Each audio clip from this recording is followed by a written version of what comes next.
another edition of Jay's Big Adventure. Jay's the fuzzy one, and today we are doing our first unboxing video of the new Valentine 1 radar detector. As more and more cars become equipped with active cruise control, that's a radar-based system. And so there's a radar gun facing out the front of the car that is measuring the distance between your vehicle and the one in front of you. That's how that system works. The problem is those radar signals are on police radar frequencies. I don't know whether that was done intentionally or not, but it's been really frustrating because every other Chevy Suburban and now a lot of cars have that active radar, active cruise control, dynamic cruise control, and so now this filter is supposed to help eliminate those. Okay. One of the things I really like about Valentine Research is that they treat their products like they're valuable and they're packaged like they're valuable. All this stuff is custom made, is extremely well made. It's fitted to the detector and it comes with two clips. This is the windshield visor clip, so I can just clip this on to the visor in the car. It also comes with the suction cup mount, and this adjusts, which changes the angle of this for this, how steep your windshield is. Obviously, if it's in a Corvette or a minivan, that's going to have a different angle. So this means it will always stay straight. Got a couple of buttons up here. You're going to have to figure out what that does. And then in the end, I'm going to have to get a power supply and turn this on.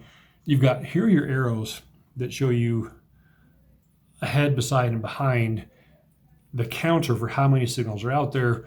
There are lights that tell you what band that radar was on, because there are several bands available. On, off, I'm assuming this is just volume up and down. And then there's also a really cool phone app, and we'll look into that as well. Now, because there is so much data going on, this doesn't just have a 2-wire power cord. It is actually a phone cord. This is just like on that you have on your phone, and this gives you power, and it's also a data cable, and there are a whole bunch of options and accessories that go with this. You can do a remote display that's very small. It's about like this, and you can mount that display someplace where the detector isn't. If you want this up against the top of the windshield header of your car, up by the mirror, you can do that.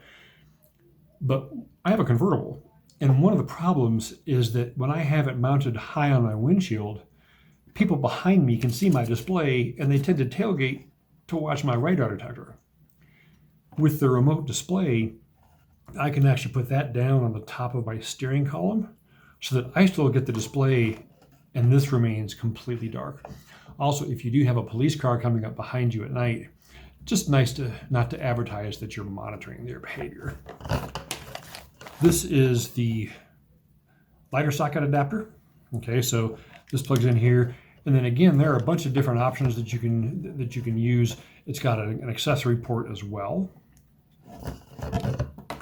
So this is the coil cord, which I'm going to use going back to Indiana. I leave in 2 days. I'm going to be in a rental car for a week. I'll just take this along because it's easy to deal with. If you want to permanently mount the radar detector, which is what I'm going to do in my M3 convertible, this cord now I'll mount up around the headliner, run it down the side pillar along the edge of the windshield, and then this is a built-in power supply that actually ties in to the wiring harness of the car. And what I'm going to do is tie this into a fuse that is switched so that it'll turn on and off with the key. And this just goes to power and ground. And then I also have two connections here. So I've got a main plug for the radar detector. I've got an accessory plug if I want to do additional equipment. One of the big changes between the old version and the new one is that this finally has a Bluetooth connection. One of the difficulties in the past is that I use this on my motorcycle, and to do that, I had to have the radar detector, and then I had to have a separate box that was an additional speaker to make it louder. Of course, on a motorcycle, that's not loud enough, but that had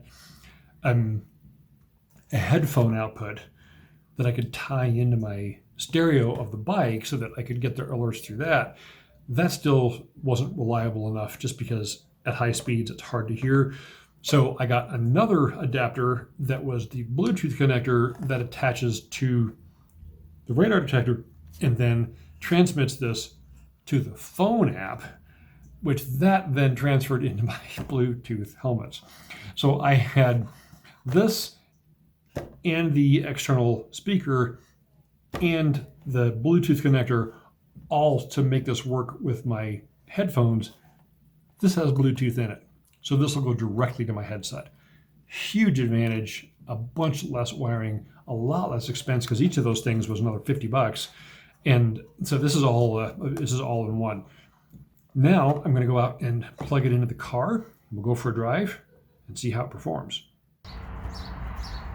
With the suction cups against the windshield, I can pull the detector out and adjust it to make sure that it is tucked in nice and tight. Now from behind, I'll still be able to see a little bit of the display, but a lot of it's going to be covered.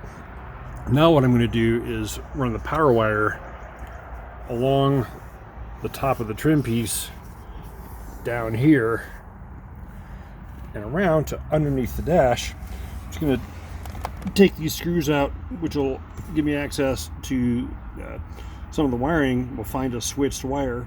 That is where we will attach the power supply.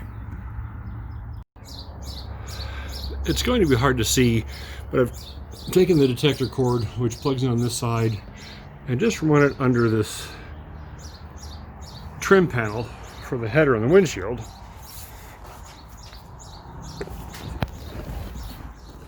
And it comes around, and I've just put it into this seam here. Just use a trim tool and pried this out, tucked it in here, and now we're going to run it down this felt piece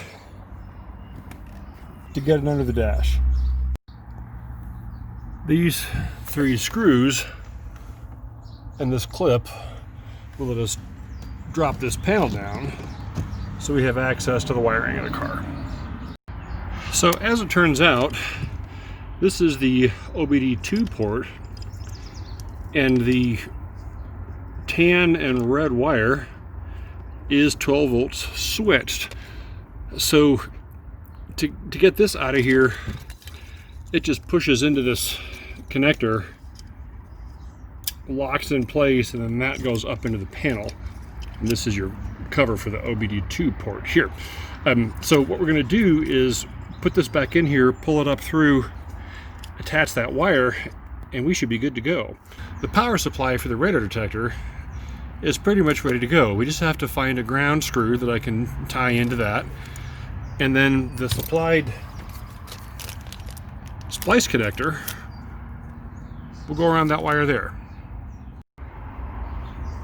With the wire clipped on, this just connects here.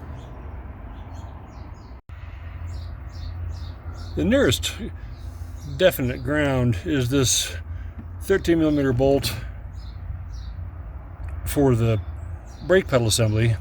And we're just going to loosen that up and tuck the ground wire up underneath it. With the rest of the wires wrapped up and this mounted with our included double-sided sticky tape, it's time to put the trim panel back together. These clips just push up in here on each side. We'll put the screws back in and we'll call it done.